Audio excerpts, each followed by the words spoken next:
السلام علیکم ورحمۃ اللہ وبرکاتہ. وعلیکم السلام ورحمۃ اللہ وبرکاتہ. کیا حال ہے آپ کا؟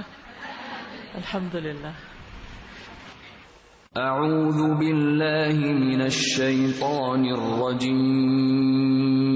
رسولہ الکریم. اما بعد فاعوذ باللہ من الشیطان الرجیم. بسم اللہ الرحمن الرحیم. رب اشرح لی صدری ویسر لی امری واحلل عقدۃ من لسانی یفقهوا قولی. اقوال السلف فی التوبہ. للسلف عبارات جمیلۃ واداءات عطرۃ تبین عظم منزلۃ التوبہ وتحث على سلوکها. ومن هذه الاقوال قول عمر بن الخطاب رضی اللہ عنہ جالس التوابین فانهم ارق الناس افئدۃ. قول علی بن ابی طالب رضی اللہ عنہ عجبا لمن يهلك ومعه النجاة.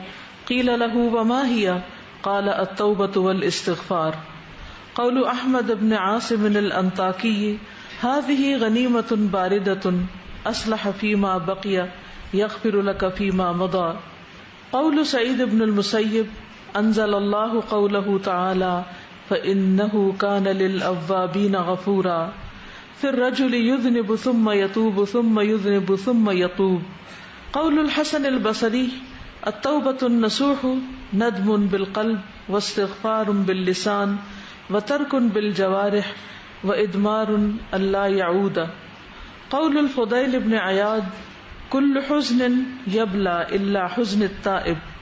قول الربيع بن خثيم أتدرون ما الداء والدواء والشفاء؟ قالوا لا. قال الداء الذنوب والدواء الاستغفار والشفاء أن تتوب ثم لا تعود.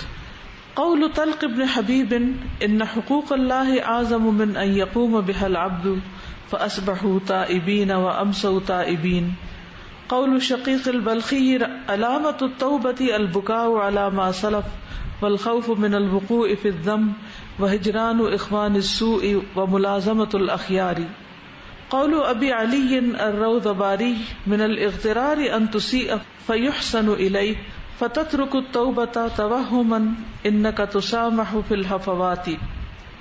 قول لقمان لابنہ یا بنی لا تؤخر التوبة فإن الموت یأتی بغتة. قول ابی بکر الواسطی التأنی فی کل شیء حسن الا فی ثلاث خصال وذکر منها التوبة عند المعصیة.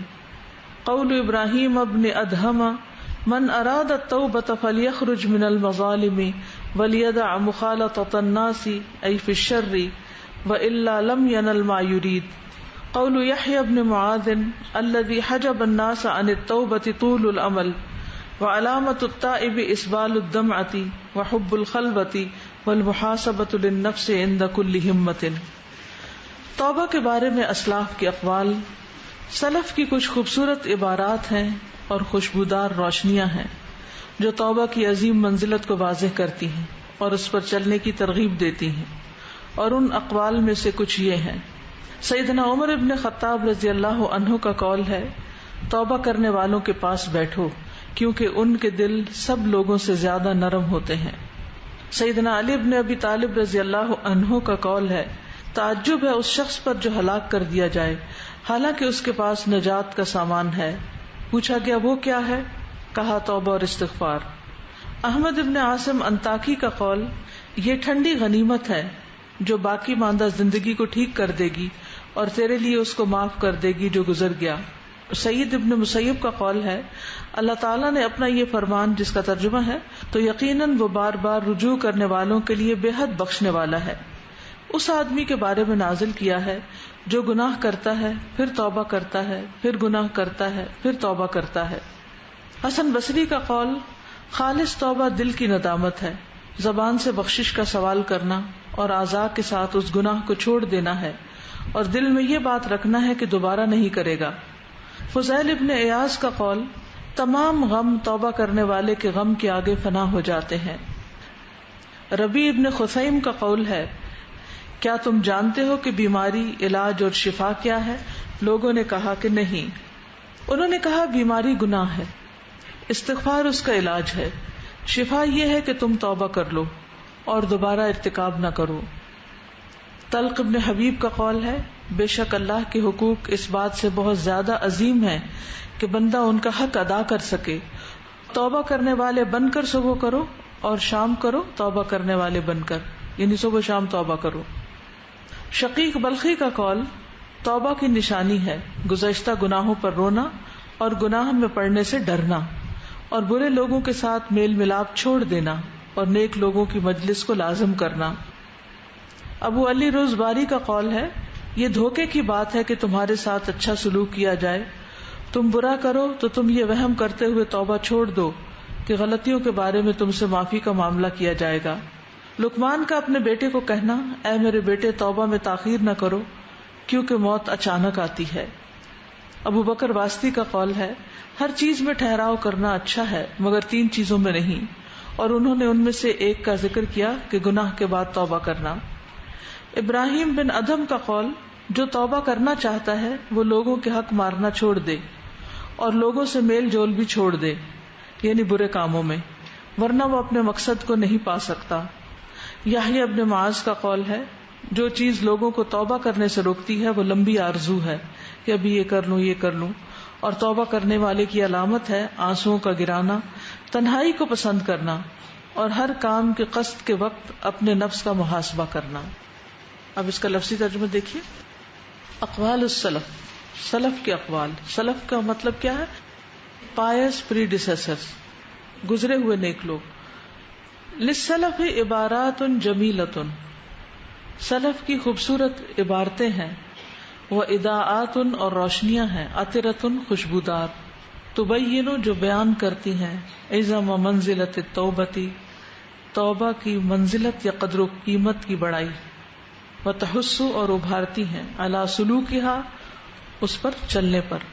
ومن هذه الاقوال اور ان اقوال میں سے قول عمر بن الخطاب رضی اللہ عنہ، عمر بن خطاب رضی اللہ تعالی عنہ کا قول ہے جالسو بیٹھا کرو التوابین بہت توبہ کرنے والوں کے پاس. کیوں؟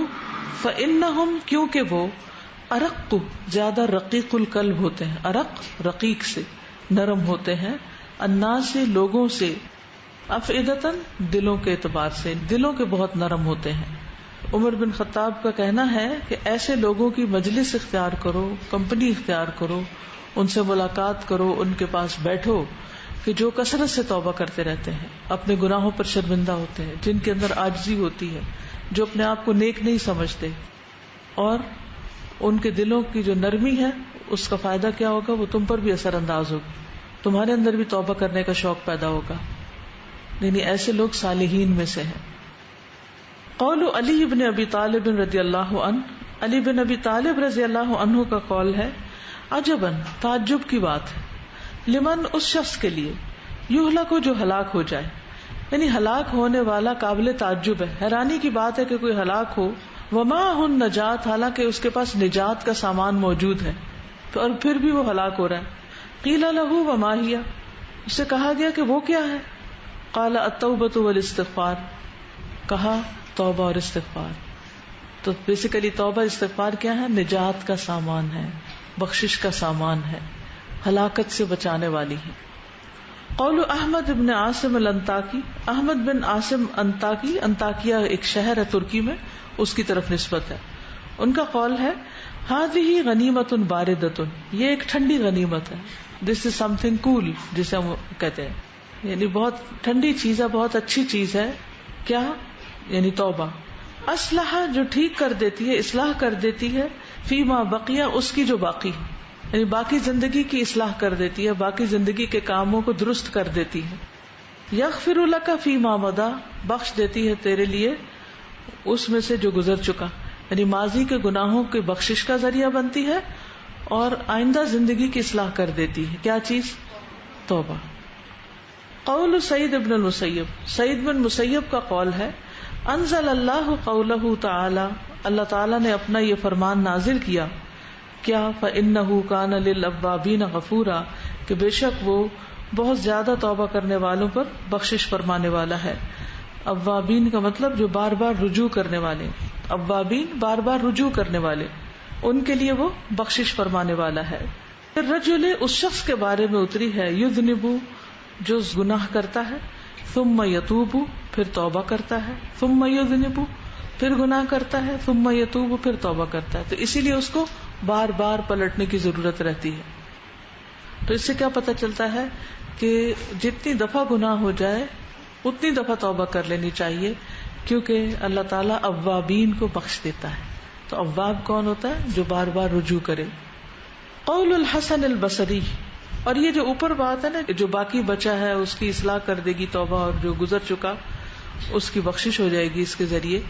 تو حقیقت یہ کہ بہت سارے لوگ یا ماضی میں رہتے ہیں یا مستقبل میں رہتے ہیں، حال میں نہیں رہتے. تو جو ماضی میں رہتا ہے وہ غمگین رہتا ہے، جو مستقبل میں رہتا ہے وہ قلق اور اضطراب میں رہتا ہے، اینگزائٹی میں ہوتا ہے. تو مطمئن وہی ہوتا ہے جو حال میں رہے. تو توبہ ایسی چیز ہے جو انسان کے اطمینان کا باعث بھی ہے. قول الحسن البصری، حسن بصری کا قول ہے، التوبۃ النصوح، خالص توبہ جو ہوتی ہے، ندم بالقلب، وہ دل کی ندامت کا نام ہے، واستغفار، اور بخشش مانگنا باللسان، زبان سے، وترک بالجوارح، اور چھوڑ دینا اعضاء کے ساتھ یعنی گناہ کو، وادمار، اور دل میں رکھنا اللہ یعودہ کہ پھر کبھی نہیں یہ کام کرے گا، کہ نہیں پلٹے گا. توبہ کس چیز کا نام ہے؟ ندامت کا نام، استغفار کا نام، غلط کام چھوڑ دینے کا نام، اور دل میں پکے عہد کا کہ آئندہ کبھی گناہ نہیں کرے گا. ادمار کا لفظ ضمیر سے ہے نا. ضمیر کس کو کہتے ہیں؟ جو ہمارے انسائڈ اندر کی چیز ہے. قول الفضیل ابن ایاز، فضیل بن ایاز کا قول ہے، کل حزن یبلا، ہر غم فنا ہو جاتا ہے، الی حزن التائب، توبہ کرنے والے کے غم کے سامنے. یعنی توبہ کرنے والا وہ ہوتا ہے جو اپنے گناہ پر انتہائی غمگین ہو، پریشان ہو، دکھی ہو. یعنی اس کا غم سب سے بڑا غم ہوتا ہے. اور یہ حقیقت ہے کہ جس کو یہ احساس ہو جائے کہ غلط کام کیے تو اللہ کے ہاں پکڑ ہوگی، اور مختلف غلط اعمال پر جو سزائیں بتائی گئی ہیں، جو عذاب بتائے گئے ہیں، جب انسان ان کو یاد کرتا ہے اور اپنے آپ کو وہاں رکھ کے دیکھتا ہے. ایک چھوٹی سی مثال ہے، حضرت ابو ہریرہ نے کو نبی صلی اللہ علیہ وسلم نے کہا کہ بلند آواز سے کہو، جو لوگ وضو کر رہے ہیں اور اپنی ایڑیوں کو سوکھا رکھے ہوئے ہیں، ویل للعقاب من النار، ایڑیوں کے لیے آگ کی ہلاکت ہے. اب ایک شخص وضو کرتا ہے روز، یوں بس پانی ٹوٹی کے آگے کیا اور بہا لیا، اور پیچھے سے ایڑیاں خشک رہ گئی. بعضوں کو سردیوں میں ایڑیاں پھٹ جاتی ہیں، ان کے اوپر کوئی ویزلین وغیرہ نہیں لگاتے تو وہ کیا ہوتی ہے، اتنی جلدی سے گیلی نہیں ہوتی جب تک ان کو مل رگڑ کے نہ دھویا جائے. کتنے لوگ ہیں کہ جو اس بات کا اہتمام کرتے ہوں. تو اس میں آپ دیکھیے کہ اس طرح کے کئی گناہ ہیں کہ جن پر سزائیں بتائی گئی ہیں کہ اگر یہ کرو گے تو پکڑ ہوگی، اگر توبہ نہ کی. تو جو غافل ہوتا ہے وہ پرواہ نہیں کرتا، وہ توبہ نہیں کرتا، وہ کہتا ہے اچھا معافی ہو جائے گی، کوئی بات نہیں، پھر کیا ہوا. تو چھوٹی چھوٹی چیزیں جو ہیں، چھوٹی چھوٹی خیانتیں، چھوٹی چھوٹی زیادتیاں، یہ انسان کے لیے وبال بنتی جاتی ہیں. اگر کسی کمرے میں ہر روز صرف ایک پتھر پھینکیں تو ایک سال کے بعد کتنے ہو جائیں گے؟ صرف ایک پتھر 365، اور وہ کتنے ہو جائیں گے؟ کتنے سے ڈھیر ہو جائے گا. ٹھیک ہے، اس کو آپ اٹھا سکتے ہیں. تو اگر دن میں صرف ایک صغیرہ گناہ بھی کیا جائے، صرف ایک، تو سال میں کتنا زیادہ ہو جائے گا، اور ہماری ساری زندگی میں مل کے وہ کتنا زیادہ ہو جائے گا. تو اگر اس پر توبہ نہ کی جائے تو پھر حال کیا ہوگا، انجام کیا ہوگا. تو جس شخص کو اپنے گناہ نظر آتے ہوں وہ پھر خوش نہیں ہوتا، وہ اکڑتا نہیں، اتراتا نہیں، وہ کہہ کے نہیں لگا سکتا، وہ بے فکرہ انسان نہیں ہوتا. اس کو ہر وقت ایک یہ بے چینی ہوتی ہے کہ پتہ نہیں میرا گناہ معاف ہوا ہے کہ نہیں ہوا. سارے غم ختم ہو جاتے ہیں مگر توبہ کرنے والے کا غم نہیں ختم ہوتا، اس کو اپنا گناہ بار بار یاد آتا ہی رہتا ہے. قول ربیع بن خثیم، ربیع بن خثیم کا قول ہے، اتدرون ما الداء والدواء والشفاء، کیا تمہیں پتا ہے کہ بیماری کیا ہے، دوا کیا اور شفا کیا ہے؟ قالوا لا، لوگوں نے کہا نہیں ہمیں نہیں پتا. قال الداء والذنوب، بیماری تو گناہ ہے، یعنی بیماری کیا ہے اصل میں؟ گناہ. والدواء، اور دوا کیا ہے؟ الاستغفار، بخشش مانگنا. والشفاء، اور شفا کیا ہے؟ ان تتوب ثم لا تعود، کہ تم توبہ کر لو پھر واپس نہ پلٹو. توبہ کرنا اور دوبارہ نہ ارادہ کرنا اس گناہ کا. پھر قول طلق بن حبیب کا قول ہے ان حقوق اللہ اعظم من ان یقوم بها العبد، کہ بے شک اللہ کے حقوق زیادہ بڑے ہیں اس سے کہ کوئی بندہ ان کو ادا کر سکے. یعنی اللہ کی عبادت کا حق ادا نہیں ہو سکتا. اس کو اس حدیث سے سمجھیے جس میں کہ اگر کوئی شخص اول روز سے لے کر پیدائش سے لے کر موت تک بھی سجدے میں پڑا رہے تو وہ اللہ کا حق ادا نہیں کر سکتا. یعنی اتنا بڑا ہے اللہ کا حق. ہمارے کتنے سجدے ہوں گے، ان سجدوں کی کوالٹی کیا ہے؟ اگر اللہ تعالی صرف ایک نعمت کا حساب لینے لگے نا تو ہماری ساری زندگی کی نیکیاں کم پڑ جائیں گی. صرف ایک نعمت جو اس نے ہمیں دی ہے، اگر اس کی وہ قیمت لگا لے، باقیوں کو تو بھول ہی جائے. تو اس لیے انسان کو ہمیشہ توبہ کرتے ہی رہنا چاہیے. قول طلق ابن حبیب ان حقوق اللہ اعظم من ان یقوم بها العبد، اللہ کے حقوق اس سے بڑے ہیں کہ انسان ان کو ادا کر سکے. فاصبحوا تائبین، تو صبح کرو توبہ کرنے والے، وامسوا تائبین، اور شام کرو توبہ کرنے والے بن کر.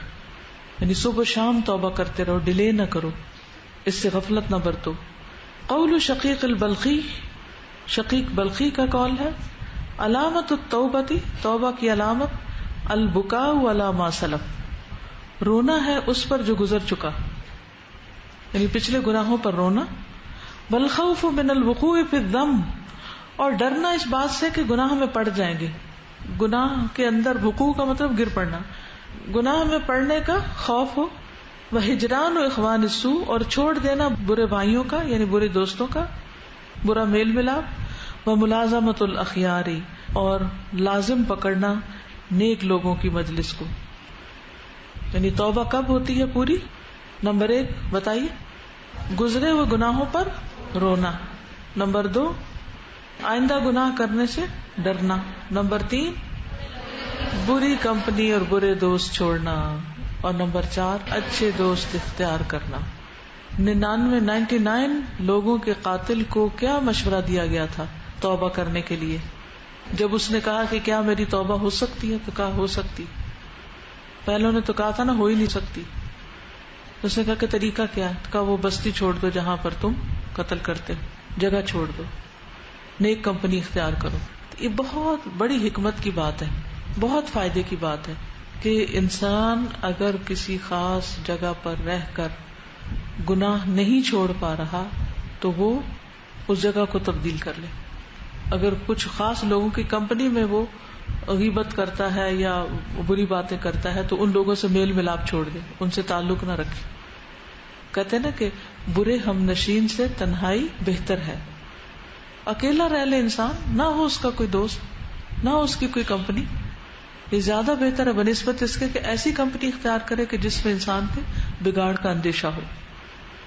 قول ابی علی روزباری، ابو علی روزباری کا کہنا ہے من الاغترار، دھوکے کی بات ہے، ان تسیء، کہ تم برا کرو، فیحسن الیک، پھر تم سے اچھا کیا جائے. یعنی تم تو گناہ کرو لیکن تمہیں نعمتیں ملتی رہیں. فتترک التوبۃ، تو تم چھوڑ دو توبہ، یعنی پھر گناہ پر تمہیں ندامت پشیمانی بھی نہ ہو. تم نے گناہ کیا اس کے بعد تمہیں کوئی نعمت مل گئی، پھر کیا ہوگا؟ توبہ کریں گے. ہم کہیں گے نہیں اللہ ہم سے راضی ہے اسی لیے تو اور دے رہا ہے. بعض لوگ رشوت اور سود کے مال سے گھر بنا کے اوپر لکھ دیتے ہیں ھذا من فضل ربی، اور وہ یہ سوچتے ہی نہیں کہ یہ تو بہت بڑی آزمائش ہے. ایک حرام مال کمایا اور اس کے ساتھ تم سمجھتے ہو یہ اللہ کی نعمت ہے. کوئی حرام چیز اللہ کی نعمت اور فضل نہیں ہوتا. تو یہ اپنے آپ کو دھوکہ دینا ہے کہ انسان غلط کام کرے اور پھر اس کے ساتھ اچھا کیا جائے، یعنی اس کو کوئی نعمت مل جائے. فتترک التوبۃ، پھر وہ چھوڑ دے توبہ، توہماً، یہ سوچتے ہوئے انک تسامح فی الہفوات، کہ درگزر کیا جائے گا غلطیوں کے بارے میں، کہ کوئی بات نہیں، غلطیاں معاف کر دی جائیں گی، دنیا میں بھی تو میرا کچھ نہیں بگڑا. قول لقمان لابنہ، لقمان کا قول اپنے بیٹے کے لیے نصیحت، یا بنیا، اے میرے بیٹے، لا تؤخر التوبۃ، توبہ کو ڈیلے نہ کرو، فإن الموت یأتی بغتۃ، کیونکہ موت اچانک آتی ہے. موت کا وقت کسی کو بھی نہیں پتا کہ کب آئے گی. تو اس لیے ٹال مٹول سے کام نہیں لو، فوراً توبہ کر لو. قول ابی بکر الواسطی، ابو بکر واسطی کا قول ہے التأنی فی کل شیء حسن، ٹھہراؤ ہر چیز میں اچھا ہے، الا فی ثلاث خصال، مگر 3 عادتوں میں نہیں، 3 چیزوں میں نہیں. وذکر منها التوبۃ، اور اس نے ذکر کیا اس میں توبہ کا بھی. عند المعصیۃ، گناہ کرنے کے وقت، یعنی گناہ کرتے ہی توبہ کر لو، دیر نہیں کرو. یہ مت سوچو کہ میری توبہ قبول نہیں ہوگی اس لیے توبہ کرنے کا فائدہ نہیں، بس ساتھ ہی کر لو، جو ہی پھسلو، جو ہی غلطی ہو، ساتھ ہی اللہ کو راضی کر لو. قول ابراہیم ابن ادہم، ابراہیم بن ادہم کا قول ہے من اراد التوبۃ، جو توبہ کا ارادہ کرے، فلیخرج من المظالم، تو چاہیے کہ وہ نکلے مظالم سے، یعنی ظلم کرنا چھوڑ دے. ولیدع، اور چاہیے کہ چھوڑ دے مخالطۃ الناس، لوگوں کا میل جول، ای فی الشر، یعنی برائی میں، برے لوگوں سے ملنا جلنا چھوڑ دے. والا، ورنہ لم ینل ما یرید، نہیں پا سکے گا جو وہ چاہتا ہے. یعنی جب تک ظلم کرنا بند نہیں کرے گا، برے لوگوں کی کمپنی نہیں چھوڑے گا، تو اس کی توبہ کرنے کا کوئی فائدہ نہیں ہوگا. وہ توبہ کو حاصل نہیں کر سکے گا، توبہ نہیں ملے گی اس کو، توبہ کے فوائد نہیں پا سکے گا. قول یحییٰ بن معاذ، یحییٰ بن معاذ کا قول ہے الذی حجب الناس عن التوبۃ، جو چیز روکتی ہے لوگوں کو توبہ کرنے سے، وہ کیا ہے؟ طول العمل، لمبی آرزویں. ابھی تو مجھے یہ بھی کرنا، یہ بھی کرنا، یہ بھی کرنا ہے، پھر اس کے بعد دیکھا جائے گا. ابھی تو میری عمر ہی کیا ہے، اور ابھی تو مجھے بہت سے دنیا کے کام کرنے ہیں، ابھی میری مجبوری ہے، یہ چیز گزر جائے، یہ وقت گزر جائے، یہ ڈگری کر لوں، یہ شادی ہو جائے، وغیرہ وغیرہ. ہم بہت سے نیک کاموں کو ان میں ٹاپ اپ دا لسٹ توبہ کو ڈیلے کرتے رہتے ہیں، کیونکہ ہمیں پتہ ہوتا ہے کہ ہم نے گناہ کرنا ہے ابھی، تو پھر توبہ بھی نہیں کرتے. تو ایسی صورت میں یہ جو لمبی لمبی آرزویں ہیں دنیا کے بارے میں، امیدیں اور خواہشات اور لمبی تمنائیں، دنیا میں لمبا جینے اور بہت کچھ کرنے کی تمنا جو ہے، یعنی دنیاوی اعتبار سے یہ چیز انسان کو اللہ کی طرف نہیں پلٹنے دیتی، کیونکہ توبہ وہی کرتا ہے جسے آخرت کی فکر ہو. وہ علامت التائب، اور توبہ کرنے والے کی نشانی کیا ہے؟ اسبال الدمعۃ، آنسوؤں کا گرانا، آنسو بہانا. وحب الخلوۃ، اور تنہائی کو پسند کرنا. کیوں تنہائی کو پسند کرتا ہے انسان؟ کیونکہ اسے پتا ہے جب لوگوں سے ملوں گا تو کسی کی غیبت یا کروں گا یا سنوں گا، کسی کو اشارہ کر دوں گا، کسی کو طنز کر دوں گا، کسی کے ساتھ کوئی زیادتی کر دوں گا، تو وہ پھر اوائڈ کرتا ہے بہت زیادہ میل ملاپ، سوشلائزنگ سے. کیونکہ انسان جتنی باتیں زیادہ کرتا ہے اتنی غلطیوں کا احتمال زیادہ ہوتا ہے. والمحاسبۃ للنفس، اور نفس کا محاسبہ کرنا، عند کل ہمت، ہر کام کے ارادے کے وقت. ہمت یعنی ارادہ، ہر کام کے ارادے کے وقت نفس کا محاسبہ کرنا کہ میں یہ کام کیوں کر رہا ہوں، اپنی نیتوں کا جائزہ لینا. چلیے اب آپ کی باری ہے، کچھ ایڈ کیجیے.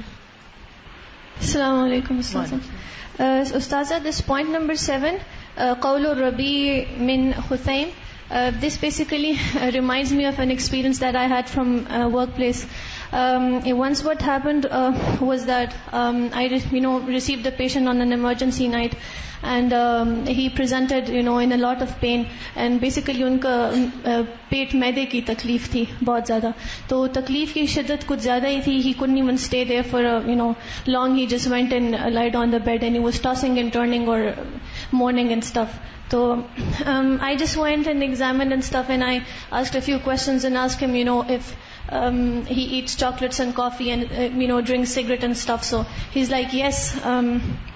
پھر یہ ہوا کہ so I diagnosed that most probably this is peptic ulcers and stuff. ulcers کی تکلیف سے ان کو تکلیف زیادہ تھی, تو ہم نے ان کو انسٹنٹ دوائی دی اور آئی وی انجیکٹیبل تاکہ ان کو ریلیف جلدی ملے. پھر یہ ہوا کہ ان کی تکلیف میں ذرا بھی کمی نہیں آئی. تو I was since alone on duty, اور آدھی رات کا وقت تھا, کچھ سمجھ بھی نہیں آئی تھی. میں سوچ رہی تھی کہ ایسا کیا ہے کہ مطلب دوائی اثر نہیں کر رہی.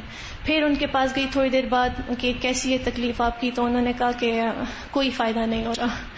تو دین میں بھی اب اوور ڈوز بھی نہیں کر سکتے آپ, دیر از a limit to everything. تو I stood there for a while beside him, and then he was like, I don't know what made him say this, but then he was like, میں نے گناہ اتنے کیے ہیں تو میں ٹھیک نہیں ہوں گا.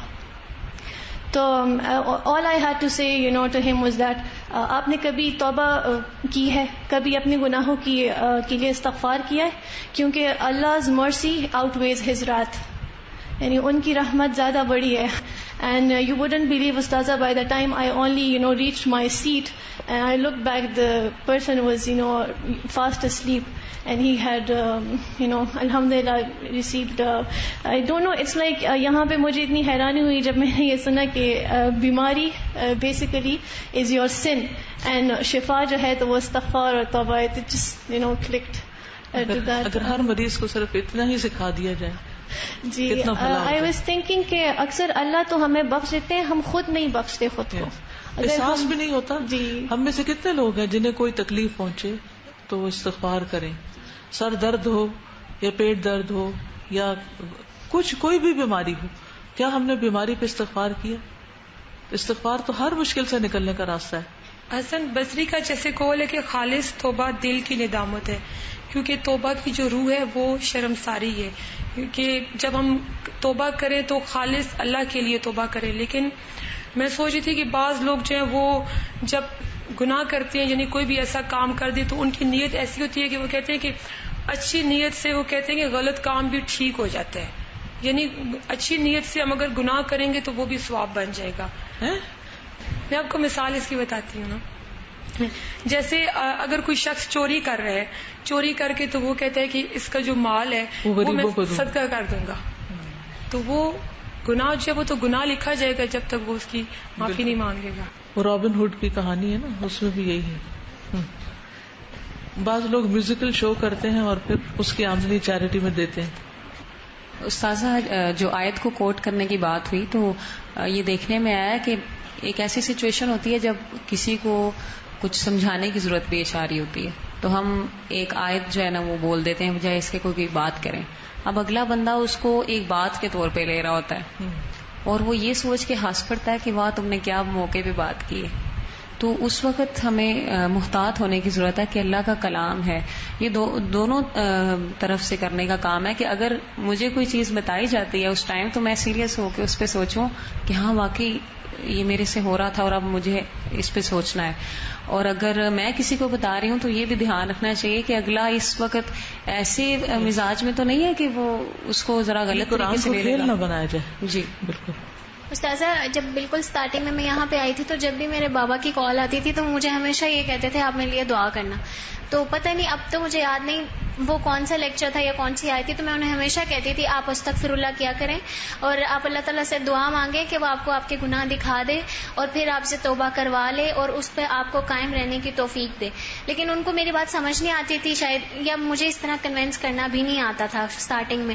اب میں جب یہ پڑھی ہوں تو اب مجھے پتہ لگا ہے کہ الحمدللہ شروع میں بھی جو کہتی تھی وہ ٹھیک تھا, لیکن اس کی اتنی ڈیپتھ نہیں پتا تھی کہ میں کہہ کیا رہی. جی, اب میں انشاءاللہ جا کے ان کو یہ بھی بتاؤں گا, کیونکہ وہ جب بھی کہتے ہیں انہیں یہی لگتا ہے کہ میں یہاں پہ رہ کے جو دعا کروں گی ڈیفینیٹلی وہ قبول ہو جائے گی انشاءاللہ. تو میں ان کو کہتی تھی آپ اپنے لیے خود کریں لیکن استغفار کی کثرت زیادہ کریں. ہاں, اس سے پہلے آپ کہتے کہ میں ضرور کروں گی آپ کے لیے اور آپ بھی اپنے لیے کریں. ٹھیک ہے جی. تازہ جو 10th پوائنٹ ہے آپ بولی روز باری کا, یہ آج کل ہم سب کا تقریباً یہی حال ہے کہ اللہ تعالیٰ ہمیں دے رہے ہیں اور ہم اپنی غلطیاں ہمیں پتہ ہی نہیں چل رہی. کتنی زیادہ ڈرنے کی بات ہے نا.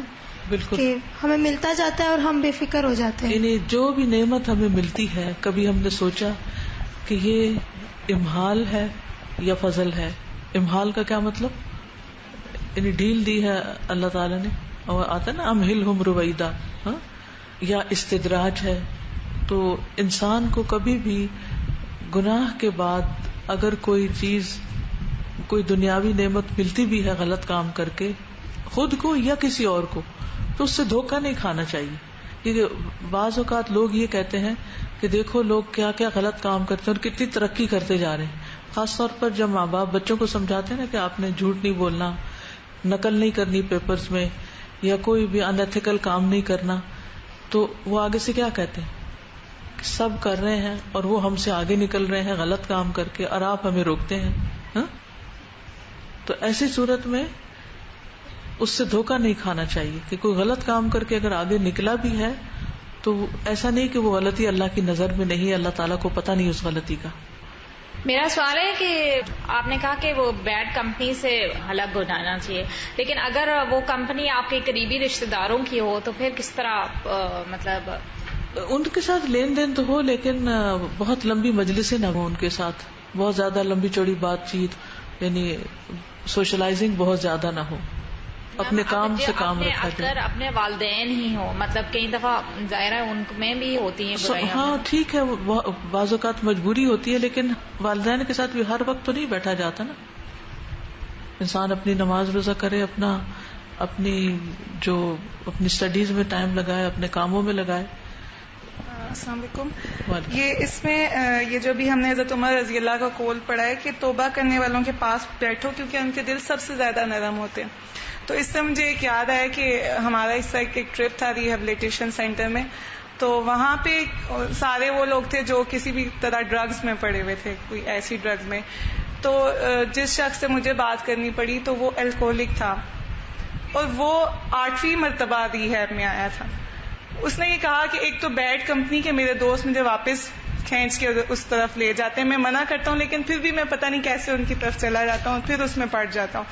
اور وہ اتنا اس پہ شرمندہ بھی تھا اور وہ ایک اچھی خاصی ریلیجیس فیملی سے تھا، لیکن اس کے باوجود وہ اس کو چھوڑ نہیں پا رہا تھا. اور اس کی ایک بڑی ریزن یہ بھی تھی کہ لوگ اس سے نفرت کرتے تھے. وہ کہتے لوگ مجھ سے نفرت کرتے ہیں، میں اس کو چھوڑ بھی چکا ہوں لیکن جب میں واپس باہر لوگوں میں جاتا ہوں تو لوگ مجھے ایکسیپٹ نہیں کرتے. تو اس سے یہ میں کہہ رہی کہ کتنی اچھی بات آگے آئے گا کہ توبہ کرنے والوں سے کبھی نفرت نہ کرو اور ان پہ ہنسو نہیں. اور ان کو جبکہ یہاں پہ کہا گیا کہ ان کے دل نرم ہوتے ہیں، ان کے پاس بیٹھو. ہم ان کو انکریج کرنے کے بجائے ہم انہیں ڈسکریج کرتے ہیں، جس کی وجہ سے وہ واپس. آپ بولیے. استاذہ یہ جو پہلا حضرت عمر کا ہی قول بتایا کہ یہاں پہ کہ توبہ کرنے والوں کے دل نرم ہوتے ہیں، تو ایک طرح سے علامت پتہ چل رہی ہے. تو دیکھنے میں آتا ہے کہ ہم تو گناہ کر کے اللہ تعالیٰ سے معافی مانگتے ہیں، لیکن جب ہمارا بندوں کے ساتھ بیہیویئر ہوتا ہے تو شاید ہمارے دل اس طرح سے نرم نہیں ہوتے، ہم ان پہ ہارش بھی ہو جاتے ہیں اور کبھی ان سے غلطی بھی ہو جائے تو ہم ان کو معاف نہیں کر سک رہے ہوتے، جبکہ ہم اللہ تعالیٰ سے چاہ رہے ہوتے ہیں کہ ہمارے گناہ معاف ہوں. تو توبہ خالص وہی ہوگی کہ جب ہم وہی بیہیویئر بندوں کے ساتھ بھی شو کر کے دکھائیں. السلام علیکم. میں نے دیکھا ہے کہ ہمارے برین کی کیپیسٹی ہوتی ہے کہ بھی ہمیں کئی چیزیں ہمیں یاد نہیں رہتی. مثلا بچپن کے دوست یاد نہیں رہتے. اور اب میری اگر 50 کلاس کے ممبرس تھے تو ابھی مجھے شاید 1-2 کے یاد ہوں جو 9th میں پڑھتے تھے یا 10th میں پڑھتے تھے. اسی طرح گناہ ہر وقت کر کر کے انسان ساری زندگی اس کو کہیں گناہ یاد ہی نہیں رہتے کہ میں نے یہ کیے تھے، کسی کا دل توڑا تھا، بلکہ وہ بندہ بھی یاد نہیں رہتا. تو یہ جو ہے استغفر اللہ ربی من کل ذنب اذنبت واتوب الیہ، صرف یہ کہنا کافی ہے انشاءاللہ، کیونکہ ہمیں واقعی نہیں پتا. استاد بہت دفعہ ہمیں یہ کنفیوژن ہوتا ہے نا کہ پتہ نہیں ہماری توبہ قبول ہوگی یا نہیں ہوگی، یا ہوئی ہے یا نہیں ہوئی ہے. تو یہاں پہ بڑا اچھی ایک نشانی دے دی ہے کہ توبہ کا غم جو ہے وہ باقی غموں سے سب سے زیادہ بڑا ہوتا ہے. تو ہم اس لیول پہ اپنے آپ کو جج کر سکتے ہیں کہ ہماری توبہ میں کتنی سنسیئرٹی ہے. جتنی سنسیئرٹی ہوگی اتنا زیادہ غم ہوگا، اور جتنا زیادہ غم ہوگا اتنا زیادہ قبولیت کے چانسز زیادہ ہوں گے. السلام علیکم. یہ جو بات ہو رہی تھی کہ توبہ کر کے پھر بندہ اس کمپنی کو چھوڑ نہیں پاتا کیونکہ لوگ آپ سے نفرت کرتے ہیں، تو جب آپ توبہ کرتے ہو تو یہ بات بھی دماغ میں رکھنی چاہیے کہ میں نے گناہ کیا ہے، اور لوگوں کو نہیں بلیم کرنا چاہیے کہ اب تو میں نے توبہ کر لی ہے تو اب کیوں یہ میرے ساتھ برا کر رہے ہیں. آپ نے پہلے گناہ بھی تو کیا ہے، تو اس سے جو امپریشن لوگوں کے دل میں پڑا ہے وہ جاتے بہت ٹائم لگتا ہے، اور تھوڑا ٹائم لگتا ہے. اصل میں جب توبہ اللہ کے لیے کرتے ہیں نا، پھر اس سے بے نیاز ہو جاتے ہیں کہ لوگ ہمیں کیا کہتے ہیں، کیونکہ ہمارا معاملہ اللہ کے ساتھ ہو جاتا ہے، اور اللہ تعالیٰ معاف کر دے تو لوگ بھی کر دیتے ہیں. اور جب آپ توبہ کرتے ہیں تو جو آپ کے آنسو نکلتے ہیں ان میں اتنا یقین ہوتا ہے کہ اللہ تعالیٰ لوگوں کے دل میں محبت ڈال دے گا. بالکل انشاءاللہ. جی استاذہ، اس میں یہ جو پوائنٹ نمبر 3 تھا جس میں ہم نے پڑھا کہ جب انسان توبہ کرتا ہے تو اطمینان کا باعث ہوتا ہے، لیکن جیسے پوائنٹ نمبر 6 میں پڑھا کہ تمام غم توبہ کرنے والے کے غم کے آگے فنا ہو جاتے ہیں، یعنی کہ اس کو سب سے زیادہ غم اپنے گناہوں کا ہوتا ہے. تو بعض اوقات ایسا ہوتا ہے کہ آپ توبہ کرتے ہیں لیکن پھر بھی بے چینی سی وہ رہتی ہے. بات یہاں کی جا رہی ہے کہ وہ شخص جو ہے وہ اتنا سنسیئر ہوتا ہے توبہ میں کہ اس کے اندر ایک بے چینی رہتی ہے. یہ توبہ کرنے والے کی سنسیئرٹی اور اس کا اخلاص اور اس کی سچائی کی دلیل ہوتا ہے کہ واقعی وہ اپنے گناہ پہ شرمندہ ہے. دیکھیں یہ چیز بھی اللہ تعالیٰ کو کتنی پسند آتی ہوگی جب بندہ بار بار ریگریٹ کرتا ہے اور بار بار شرمندہ ہوتا ہے کہ اللہ تعالیٰ میں نے یہ غلط کر لیا آپ مجھے معاف کر دیں, پتہ نہیں میری توبہ قبول ہوئی ہے کہ نہیں, آپ مجھے معاف کر دیں. اب ایک دفعہ نہیں کئی دفعہ اللہ تعالیٰ کے حضور پلٹ پلٹ کے جاتا ہے. تواب اسی کا نام ہے نا, کہ ایک دفعہ جا رہا ہے پھر جا رہا ہے پھر جا رہا ہے, اواب بھی اسی کا نام ہے. ایسا بھی ہوتا ہے کہ بعض اوقات ہم ایک دن توبہ کرتے ہیں, بہت روتے ہیں, یا جیسے میرے ساتھ اکثر ایسا ہوتا ہے, ایک دن توبہ کی بہت زیادہ روئے, لیکن اگلے دن کیفیت توبہ کرنا چاہ رہے ہوتے ہیں لیکن وہ کیفیت نہیں آ رہی ہوتی جو ایک دن آ رہی ہوتی, کیونکہ دلوں کی حالت بدلتی رہتی. تو اس لیے ہمیشہ حسن خاتمہ کی دعا کرنی چاہیے. آپ سب سے میں یہ کہوں گی کہ آج ایک چھوٹا سا کام کریں, مغرب کی نماز کے بعد یا عشاء کی نماز کے بعد اللہ تعالیٰ سے رو کے حسن خاتمہ کی, یا سوتے وقت یا رات کو آنکھ کھلے تو اس وقت, لیکن کہ اللہ ہمارا خاتمہ اچھا کرنا, انجام اچھا کرنا. کیونکہ جیسے انہوں نے کہا نا, ایک دن کیفیت میں ہوتے کہ توبہ کرتے خوب روتے ہیں اور واقعی سچی توبہ کر رہے تھے, اگلے دن توبہ کرنا بھی چاہتے ہیں تو وہ دل کے اندر وہ احساس ہی نہیں ہوتا. تو اللہ ہمارا آخری عمل ایسا ہو کہ واقعی تو ہم سے راضی, کیونکہ ہمیں نہیں پتا کہ کس حال میں ہم نے مرنا ہے, یعنی اس وقت کی کیفیت کیا ہوگی. تو یہ بھی مانگنا چاہیے, اور یہ صرف ایک دن نہیں, اکثر یہ دعا مانگا کریں. یعنی کچھ اوقات مقرر کر لیں, یا کچھ قبولیت کی گھڑیاں, جیسے اذان کے بعد دعا قبول ہوتی ہے تو اس وقت بھی, اور دونوں اعتبار سے اچھا خاتمہ, یعنی موت کا جو طریقہ ہے وہ بھی, اور آخری عمل ہمارا بہت بہترین عمل ہو کہ اللہ کو راضی کرنے والا ہو. کیونکہ انما الاعمال بخواتیمہا, اعمال کا دار و مدار جو ہے وہ اپنے خاتمے پر ہے. مناجات تائب. قال منصور بن عمار خرجت ليلة وظننت أني قد أصبحت وإذا علي ليل فقعدت عند باب صغير وإذا بصوت شاب يبكي ويقول وعزتك وجلالك ما أردت بمعصيتك مخالفتك ولا عصيتك حين عصيتك وأنا بنكالك جاهل ولا لعقوبتك متعرض ولا بنظرك مستخف ولكن سولت لي نفسي وغلبت علي شقوتي وغرني سترك المرخى علي والآن فمن عذابك من ينقذني وبحبل من اتصل ان قطع حبلك عني وسوءتاه من تصرم ايامي في معصية ربي يا ويلي كم اتوب كم اعود قد حان لي ان استحي من ربي. توبہ کرنے والے کی مناجات, یہ مناجات نہیں ہوتا, مناجات ہوتا ہے. منصور بن عمار کہتے ہیں, ایک رات میں نکلا اور میں نے سمجھا کہ صبح ہو گئی ہے, جبکہ رات باقی تھی. میں ایک چھوٹے سے دروازے کے پاس بیٹھ گیا. کیا سنتا ہوں کہ ایک نوجوان کی آواز ہے. وہ رو رہا تھا اور کہہ رہا تھا, تیری عزت و جلال کی قسم, میں نے تیری نافرمانی کر کے تیری مخالفت کا ارادہ نہیں کیا. جب میں نے تیری نافرمانی کی تھی تو اس لیے نافرمانی نہیں کی تھی کہ میں تیری سزا کو جاننے والا نہیں, اور نہ تیری سزا کا نشانہ بننے والا ہوں, نہ تیری نظر کو ہلکا جاننے والا ہوں, لیکن میرے نفس نے میرے لیے اس گناہ کو مزین کر دیا. میری بد نصیبی مجھ پر غالب آ گئی, اور تیرے اس پردے نے مجھے دھوکے میں ڈالا جو تو نے میرے عیبوں پہ ڈالا ہوا تھا. اور اب مجھے تیرے عذاب سے کون بچانے والا ہے؟ میں کس کی رسی کو تھاموں اگر تیری رسی مجھ سے کٹ گئی. ہائے غم میرے ان دنوں پر جو میرے رب کی نافرمانی میں گزر گئے. ہائے افسوس میں کتنی دفعہ توبہ کروں, میں کتنی دفعہ واپس پلٹوں. اب مجھ پر وقت آ چکا ہے کہ میں اپنے رب سے شرم کر لوں. لفظی ترجمہ دیکھیے, مناجات طائب, توبہ کرنے والے کی سرگوشیاں, اللہ سے باتیں. قال منصور بن عمار, منصور بن عمار کا کہنا ہے, خرج تو میں نکلا, لیلتن ایک رات, یعنی گھر سے نکلا, وظننت اور میں نے سمجھا تھا, انی کہ بے شک میں, قد اصبحت تو میں نے صبح کر لی, یعنی میں نے سمجھا کہ صبح ہو گئی, جیسے نماز وغیرہ پڑھنے کے لیے نکلے یا ویسے. وَإِذَا عَلَيَّ لَيْلٌ اور جب کہ مجھ پر رات تھی, ابھی تو رات تھی.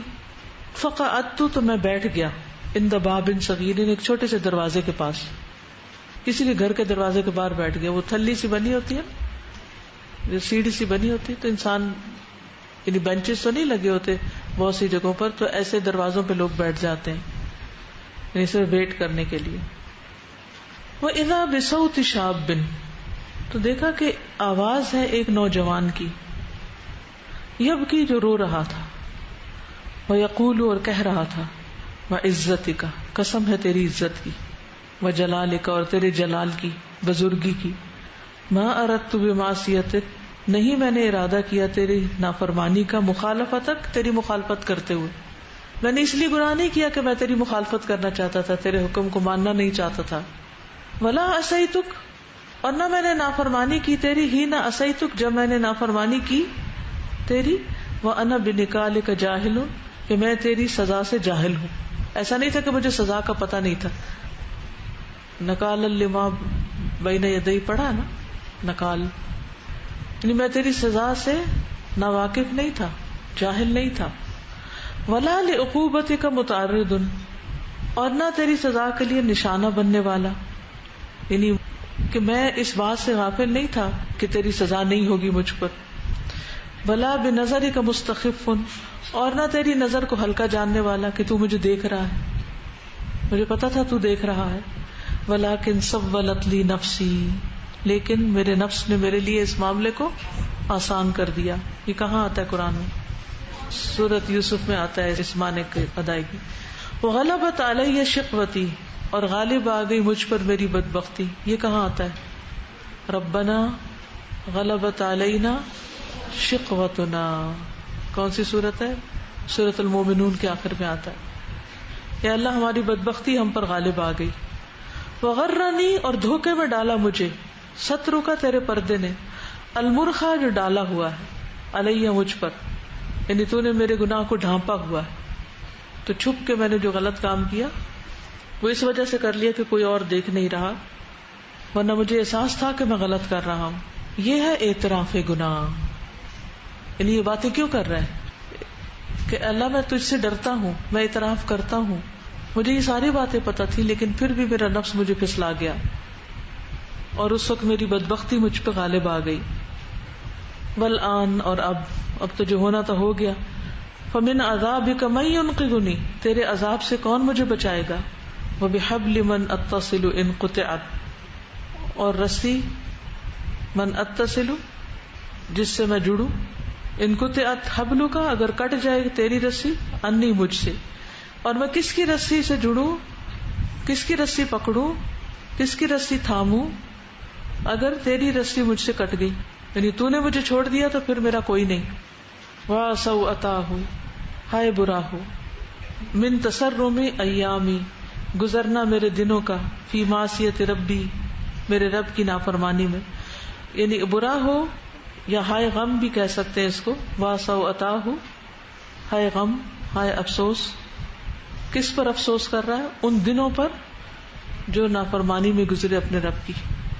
یا ویلی ہائے ہلاکت میری، ہائے افسوس، کم اتوب کتنی دفعہ میں توبہ کروں، وکم اعود کتنی دفعہ واپس پلٹوں، قد حان علی تحقیق وقت آ گیا ہے میرے لیے، ان استحی من ربی کہ میں شرم کھاؤں اپنے رب سے، یعنی کب تک گناہ کرتا رہوں گا؟ اگر رب نے پھر مجھ پر رحم نہ کیا، رب سے تعلق کٹ گیا تو پھر مجھے کون ہے بچانے والا، چھڑانے والا؟ تو یہ توبہ کرنے کا ایک انداز ہے، مناجات ہے۔ ہر شخص اپنے انداز میں توبہ کرے۔ ایک تو یہ قرآنی اور مسنون دعائیں آپ کو دے دی گئی ہیں، ان کو آپ پڑھ کے توبہ کر سکتے ہیں، اور ایک یہ کہ انسان اپنی زبان میں اپنے رب سے سرگوشیاں کرے، چپکے چپکے۔ سرگوشی کس کو کہتے ہیں؟ جیسے زکریا علیہ السلام نے کی تھی، اذ نادى ربه نداء خفیا، چپکے چپکے باتیں کرنا۔ آپ دیکھیں کہ جس سے ہمیں محبت ہوتی ہے نا، اس سے ہم اپنے راز شیئر کرتے ہیں، سیکرٹس، اس سے سرگوشیاں کرتے ہیں۔ جیسے بچہ ہوتا ہے نا تو وہ کیا کرتا ہے، ہر تھوڑی دیر کے بعد آ کے ماں کے کان میں بات کرتا ہے، حالانکہ بات کوئی خاص امپورٹنٹ نہیں ہوتی، چپکے چپکے چپکے باتیں کرتا ہے۔ کیوں؟ توجہ لینے کے لیے، اٹینشن لینے کے لیے۔ تو ہمیں بھی اپنے رب کی توجہ لینے کے لیے چپکے چپکے رب سے باتیں کرنی چاہیے، جو کسی اور کو پتہ نہ ہو۔ اس سے ڈرنا بھی چاہیے، اس سے امید بھی رکھنی چاہیے، اپنی غلطیوں کا بتانا چاہیے، اللہ تعالیٰ میں نے یہ غلطی کی ہے، میں نے یہ بھی گناہ کیا ہے، میں اس کا بھی اعتراف کرتی ہوں، اگر آپ مجھے معاف نہیں کریں گے تو پھر میرا کیا ہوگا، میری تو ساری زندگی گناہوں میں گزری ہے، وغیرہ وغیرہ۔ ٹھیک ہے، تو کرنے کا کام کیا ہے؟ حسن خاتمہ مانگنا اور رب سے سرگوشیاں کرنا. اپنے لیے لکھ لیجئے ہر روز یا ہر تھوڑے دنوں کے بعد کچھ نئی عادت اپنے اندر ڈال لیا کرے نا جو اپنے انجام کے اعتبار سے بہتر ہو. تو پھر وہ چھوٹا سا کام ہوتا ہے, چھوٹی سی بات ہوتی ہے, لیکن عادت میں شامل ہو جاتی ہے اور اس سے بڑی خیر پھوٹتی ہے. نہ کرنا آتا ہو تو نہ کرنا آتا. کتنے لوگ ہیں جو اس طرح کی سرگوشیاں کریں کیونکہ آتی نہیں, یہ خیال ہی نہیں, اس طرح توجہ ہی نہیں ہوتی. ہم توبہ کرتے بھی ہے تو بس لگے بندے انداز میں اور بس دل کی باتیں نہیں رب سے کرتے. کیا سوچ کے نہیں کرتے؟ اللہ کو تو پہلے ہی پتا ہے. بھائی پتا ہے لیکن آپ خود بھی تو بتائیں. بعض اوقات کتنے ہی قصے ہوتے ہیں جو گھر والوں کو پتا ہوتا ہے, کیسے ہی لطیفے ہوتے ہیں لوگوں کو پتا ہوتا ہے پہلے سے, بار بار وہ سنائے جا رہے ہوتے ہیں. تو چاہے رب کو پتا ہے, رب کو تو ہمارے اس عمل سے پہلے ہی, ہماری زبان سے الفاظ نکلنے سے پہلے ہی پتا ہے کہ ہم کیا بولنے والے ہیں. اس کا علم کی تو کوئی ابتدا انتہا ہی نہیں, ہر چیز کو گھیرے ہوا ہے. وسع ربی کل شیء علما. اس کا یہ مطلب نہیں کہ ہم اپنے رب سے باتیں نہ کریں. اب کوئی آپ میں سے کچھ کہے؟ استاذہ آج جو ہے نا ہم نے اپنی ضمیر کے زنگالود کواڑوں پہ دستک دینا ہے اور اس کو کھول کے اللہ کے حضور سجدہ ریزوں کے معافی کی دعا مانگنی ہے. اور دوسری بات یہ کہ جو ہم نفس کو ہر بات پہ ٹوکنا چاہیے, کیونکہ اگر نفس کو اس طرح چھوڑ دیا جائے تو ایک وقت آ جاتا ہے کہ اتنا سرکش اور بے قابو ہو جاتا ہے کہ کبھی ہمارے قابو میں نہیں آتا پھر. لیکن اگر اس کو بار بار یاد کروا جائے ہر کام کے انجام اور آغاز اور اس سے باخبر کر دیا جائے تو ایک وقت آتا ہے کہ پھر یہ نفس مطمئنہ بن جاتا ہے, یہ پھر ہمارے قابو میں ہو جاتا ہے.